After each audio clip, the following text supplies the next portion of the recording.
Saint Thomas est un juif originaire de Galilée dont le nom signifie jumeau en langue araméenne. Il est aussi appelé Thomas le Didyme dans l'Évangile selon Jean car son nom traduit en grec est Didymo. Thomas est particulièrement connu pour ses doutes et ses questions, ce qui lui vaut le surnom d'incrédule ou encore de sceptique, car il est celui qui ne croit que ce qu'il voit. Lors de la scène, lorsque Jésus dit « Quant au lieu où je vais, vous en savez le chemin » JN 14, 4, Thomas lui répond « Seigneur, nous ne savons même pas où tu vas. Comment en connaîtrions-nous le chemin ?» Lors de la résurrection de Jésus, il doute encore une fois. Cependant, il est aussi le premier à appeler le Christ mon Seigneur et mon Dieu lorsque ce dernier ressuscité montre ses mystérieuses marques de crucifixion. Ce n'est d'ailleurs qu'en voyant le côté transpercé qu'il prononce ces mots. Jésus lui répond alors « Parce que tu m'as vu, tu as cru. Heureux ceux qui n'ont pas vu et qui ont cru. » JN 20, 24-29. Thomas est aussi connu pour son courage et sa détermination à suivre le Christ,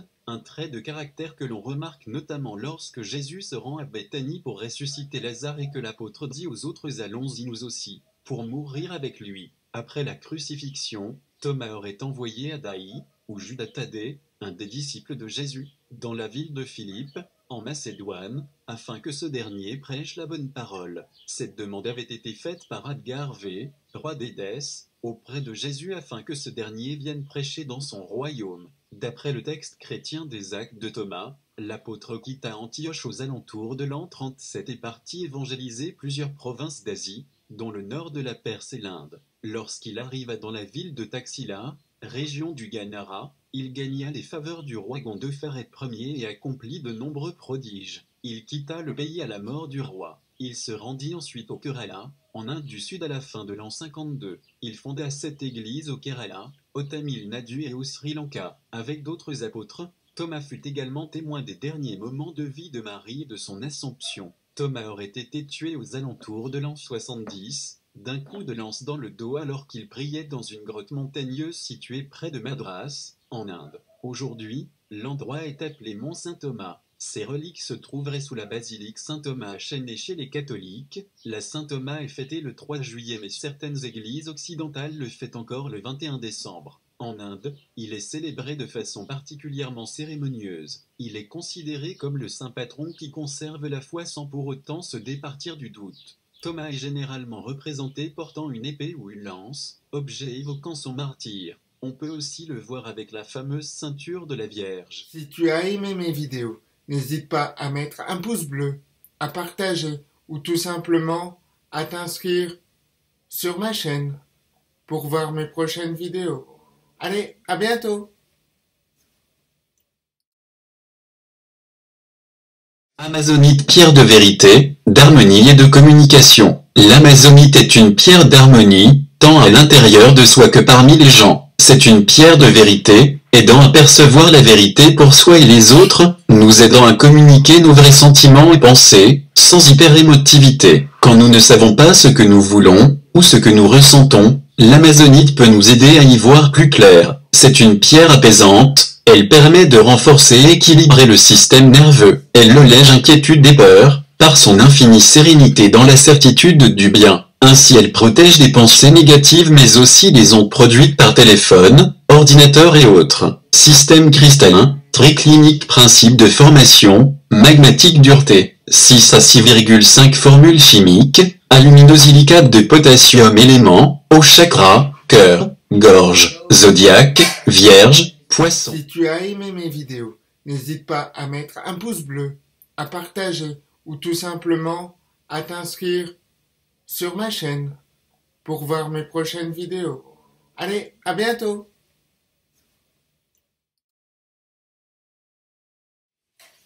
Le tétraèdre, orienté au sud, le tétraèdre possède 4 faces en triangle. Il représente l'élément feu et il symbolise le chakra du plexus solaire. Il agit sur l'ensemble des corps subtils en réajustant l'alignement entre le ciel et la terre, en dénouant les nœuds énergétiques. Il développe l'aptitude à régler un dilemme. La pyramide à 4 côtés, lorsqu'elle est posée à plat, elle permet de faire rayonner l'énergie par ses 3 faces extérieures sur celle du dessous. On peut donc placer la photo de la personne sur laquelle on travaille au-dessous de la 4e face afin de redonner de l'énergie à cette personne, En cas de fatigue légère, le tétraèdre, la pyramide, est le premier solide de Platon, le volume le plus simple de la création, associé à l'élément feu, et au troisième chakra, le chakra du plexus solaire. Son influence est ascensionnelle, elle permet un alignement tertiel puissant. C'est une énergie forte propice aux personnes souhaitant amplifier leur connexion avec le ciel. Le son et la couleur qui correspondent au tétraèdre sont de la note mi et jaune. Ses principales propriétés sont d'amplifier l'énergie qui entre et qui en sort et de mémoriser et diffuser une intention. Il émet une onde de forme qui canalise l'énergie du ciel vers la terre et dynamise le troisième chakra, siège de la conscience familiale. Le mot associé au tétraèdre est humilité, attitude sans laquelle le pouvoir est utilisé pour dominer. Le tétraèdre est associé aux pierres jaunes. Utilisons systématiquement à ce soin les rayons sacrés et la flamme violette.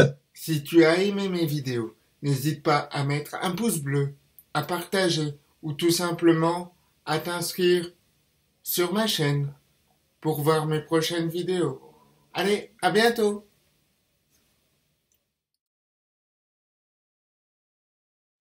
L'apophyllite blanche a pour principale fonction de créer une connexion entre le plan physique et le plan spirituel. Être bien dans sa tête et dans son corps, cette pierre de vérité permet de découvrir le moi intérieur, là où se cachent les émotions refoulées. Elle nous imprègne d'amour universel afin d'analyser et de prendre des décisions en harmonie avec notre mental. Elle nous incite ainsi à acquérir une vie meilleure. Cette pierre a un effet calmant et atténue efficacement le stress, laissant aller les blocages mentaux et les pensées négatives. Elle libère nos émotions, est une aide précieuse pour surmonter anxiété, inquiétude et peur. Elle développe l'intellect, les facultés extrasensorielles, en fortifiant la clairvoyance et stimule notre intuition. Elle est excellente pour entrer en méditation profonde et canaliser les énergies. Associée à un traitement médical, elle envoie sa propre énergie d'amour vers l'organe malade. C'est un excellent outil pour envoyer des énergies de guérison à distance. Si tu as aimé mes vidéos, n'hésite pas à mettre un pouce bleu,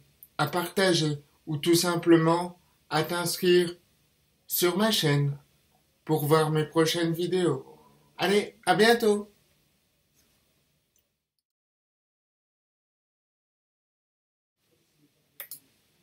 La flamme violette. La flamme violette est l'essence de l'un des 7 rayons. Tout comme un rayon de soleil passant à travers un prisme est réfracté de façon à produire les 7 couleurs de l'arc-en-ciel, ainsi se manifeste la lumière spirituelle en 7 rayons. Chaque rayon possède une couleur, une fréquence et une qualité spécifique de la conscience divine. Le rayon violet est connu en tant que 7e rayon. Lorsque vous l'invoquez au nom de Dieu, elle descend tel un rayon d'énergie spirituelle et fait irruption dans votre cœur telle une flamme spirituelle aux qualités de miséricorde, de pardon, de justice, de liberté et de transmutation. Saint Germain est connu en tant que Seigneur du 7e rayon. À chaque fois que nous le prions, il nous apporte de nombreux dons du Saint-Esprit, dons de joie, de diplomatie et de créativité. Il peut nous inspirer de ses innovations en sciences, en littérature, en religion, en gouvernement, en philosophie, en éducation, en guérison, en alchimie et autres domaines encore. Depuis près de 70 ans, Saint Germain nous prépare à entrer dans l'ère du Verseau, une ère de paix, de liberté et d'illumination. Il est apparu à Guy Ballard au début des années 1930 et lui a donné le premier enseignement sur la flamme violette.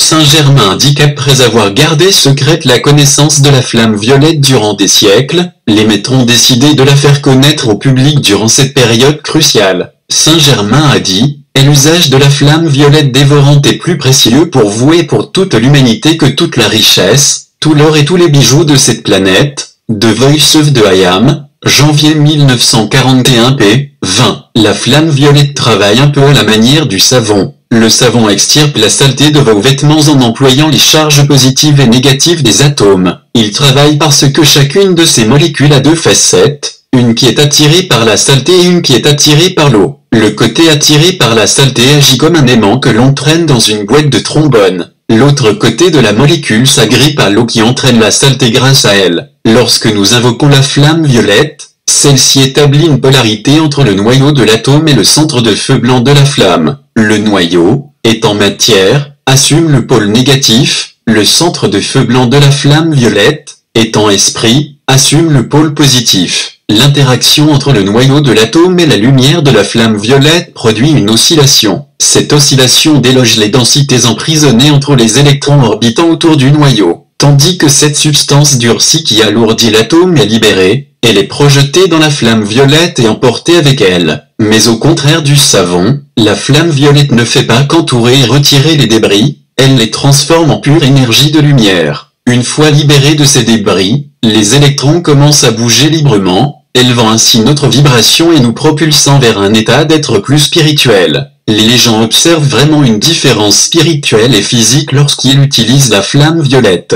Mais, qu'arrive-t-il vraiment lorsque nous répétons les mots d'un décret de flamme violette? Je puis vous donner deux perspectives à ce sujet. La perspective spirituelle qui m'a été révélée par les maîtres ascensionnés et une perspective scientifique basée sur des développements récents en physique et en médecine. Chacune de ces explications implique le concept de la vibration. En physique, la vibration est la vitesse à laquelle une chose va et vient, ou oscille. Tel que je le comprends, au niveau spirituel, la vibration est également le taux de gyration des électrons autour du noyau de l'atome. Comme nous le verrons, ces définitions ne sont vraisemblablement pas loin l'une de l'autre. Nous possédons tous quatre corps qui constituent les enveloppes de notre âme. 1. Le corps physique, que nous pouvons voir et toucher. 2. Le corps de désir ou corps astral, qui contient nos émotions. 3. Le corps mental, qui est notre intellect conscient. 4. Le corps éthérique, ou corps de mémoire, qui contient les registres de toutes nos vies passées. La flamme violette travaille sur ces quatre corps en changeant leur taux de vibration. Saint Germain nous a donné le décret de flamme violette suivant. Yama le fire, am de Pio désir. Je suis un être de feu violet, je suis la pureté que Dieu désire. Lorsque vous récitez ce décret-ci et d'autres décrets de flamme violette, la flamme pénètre chaque cellule et atome de votre corps, votre intellect, vos émotions, votre subconscient et votre mémoire. Que fait la flamme violette lorsqu'elle pénètre vos atomes? Les maîtres ont donné l'explication suivante. Nous savons tous que les atomes sont constitués principalement d'espace libre. Si un atome avait la dimension d'un ballon de basket-ball, son noyau serait tout de même trop petit pour être vu à l'œil nu. Pourtant, 99,9% de la masse atomique est concentrée dans le noyau, laissant le reste du ballon en espace libre, occupé seulement par les électrons qui pèsent fort peu de choses. Tout cet espace libre entre le noyau et le pourtour de l'atome est l'endroit où peuvent s'emprisonner la discorde et l'énergie négative. Au niveau de la cellule ou de la molécule, cette substance apparaît comme de la poussière, de la suie, du goudron ou même du ciment. Les maîtres ont employé l'image de quelqu'un qui prend un seau de goudron liquide et qui le verse dans un baril rempli de billes.